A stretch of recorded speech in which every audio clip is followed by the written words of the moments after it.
kutgan final va nihoyat yetib keldi. 10 minglab ishtirokchi, ular orasidan 100 ta tanlab olingan ishtirokchi, ana endi esa qarshimizda finalda atigi 8 ta ishtirokchi. Ulardan bir donasi hozir 500 million so'mni g'olibiga aylanishi mumkin. Demak, cho'zib o'tirmasdan boshladim. O'sha yoshligimizda o'ynagan o'yinimiz cho'p tortish o'yini. Kimgadir uzuni, kimgadir esa kaltasi. Uzun cho'plar bir jamoa, kalta cho'plar yana bir jamoaga aylanishadi. Biz nima uchun ularni 4 kishilik jamoaga bo'ldik? Hozir 4 kishilik ikkita jamoa bir-birini o'qqa tutishadi va 4 kishi o'yinni tark etadi. Qolganlar esa o'yinni davom ettiradi. Hozir final va final oson bo'lmaydi. Hozir biz 4 burchak, 3 burchak va yumaloq shakldagi platforma ustida turibmiz. Har bir platformada har xil o'yinlarni o'ynashadi. 4 burchakdan 3 burchak shakliga faqat 3 ta ishtirokchi o'ta oladi.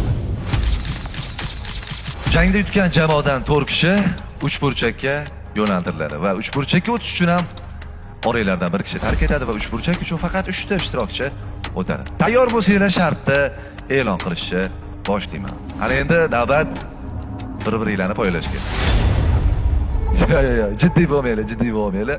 Bir-biringlarni poylash emas, shunchaki sizlarning suratingizga tushirilgan rasmlarni poylashinglar kerak bo'ladi. Hozir har bir jamoa raqib jamoa a'zolari yuzi tushirilgan rasmlarni rogatka bilan nishonga olishlari kerak bo'ladi. Xuddi bu futbol penalti seriyalariga o'xshaydi. Kim ko'p xato qilsa, shu jamoa yutqizadi.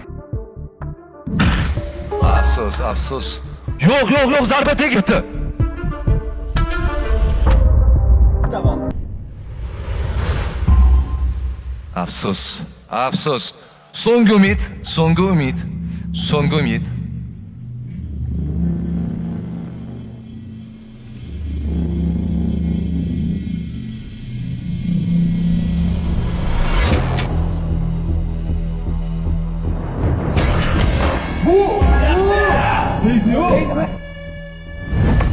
Davraga tushganda go'zal.